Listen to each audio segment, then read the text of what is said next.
Well, I'd like to congratulate you for making it to lesson 7. And in this lesson, we're going to focus on sharing folders and sharing files. Now, I believe many of you have already been doing this in the course of the exercises in the previous lessons, but I wanted to dedicate a lesson to this because sharing is going to be such a common activity that you'll do. I want to make sure that you know how to not only share individual files, but show you how you can share an entire folder so that everything that you put in that folder is shared with your colleagues or your students. So let's go ahead and do this. I'm going to go ahead and type in gmail.google.com, or we can just type in gmail.com. And I'll go ahead and log in. Let's see, looks like we need to add an account. I don't see my Donald Jr. So if you don't see your account when you first come, just go ahead and click on Add Account.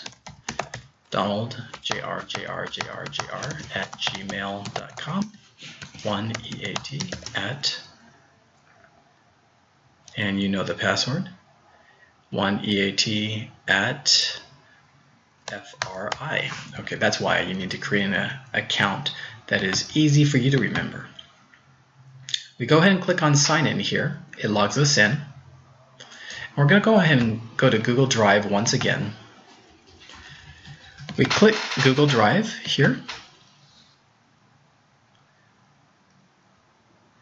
And then it comes up with the information that we have on our Google Drive. And I'd like to just go ahead and show you how easy it is to share a document. Of course, you know how to share a document, I believe, from what you've seen.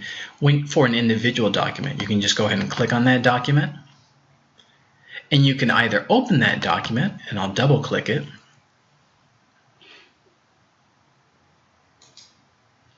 and go to the right here and click Share.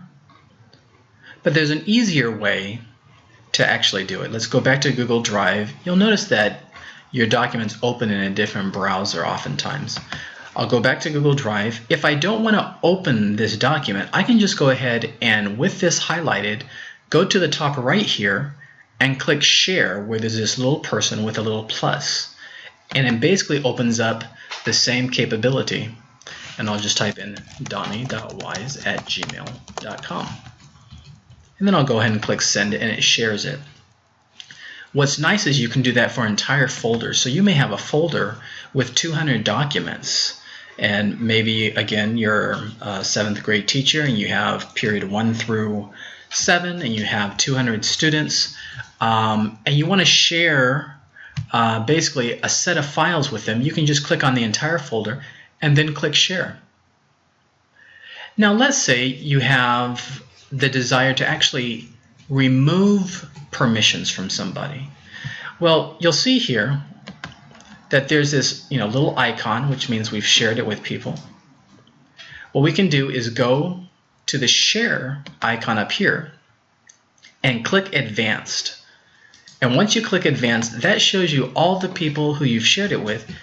And I want to remove Donnie Wise from accessing this document, so I can click X. That removes them, and then I can save changes. And then I'm done. So that's mainly what I'd like to show you, and I'd like for you to get in this particular last lesson. In conclusion, I'd like to end with one last thing, and that is this. Let's go to Google. First, I'm going to log out. I'll sign out. And Google has recently come out with something called Google Classroom. So let's type in classroom.google.com. I hit return there. I'll go ahead and sign in with this Donnie at quickietech.com.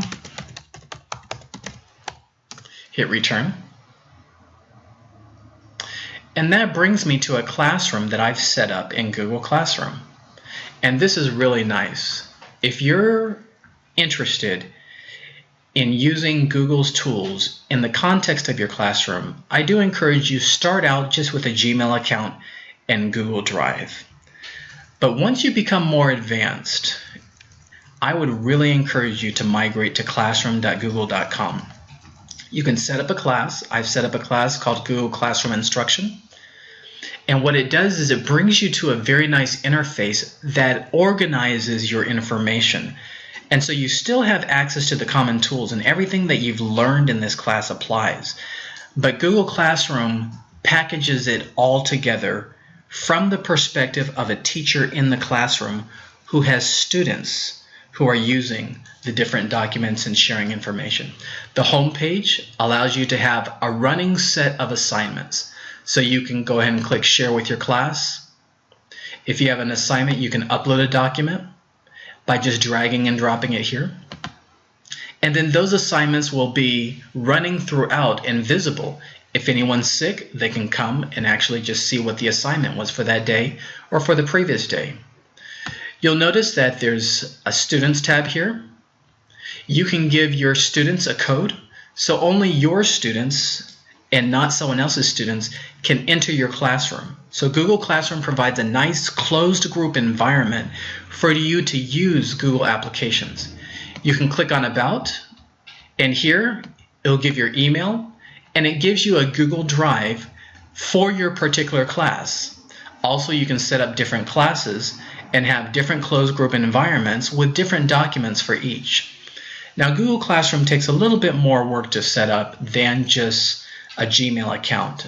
You actually have to be a part of an educational institution that has a website, and you can go ahead and in Google type how to set up Google Classroom, and it'll give you the information. If you need any help with that, go ahead and feel free to email me at donnie@quickietech.com, and I'd be willing to help your school, your district, your classroom create a really quick action plan to set up classroom.google.com for your personal needs very easily.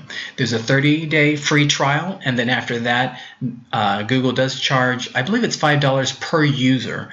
And so you do have to be aware that there is a cost with a Google on a long-term basis. It's not too expensive, and it's quite valuable. At the conclusion, I want to say thank you again for taking this course, and if you have any questions, please email me at donnie@quickietech.com, and I'd love to hear from you as to any classes that you would like set up of the Google Suite or other technologies. Again, donnie@quickietech.com. Don't hesitate to email me during this class or even after this class. Take care. Bye-bye.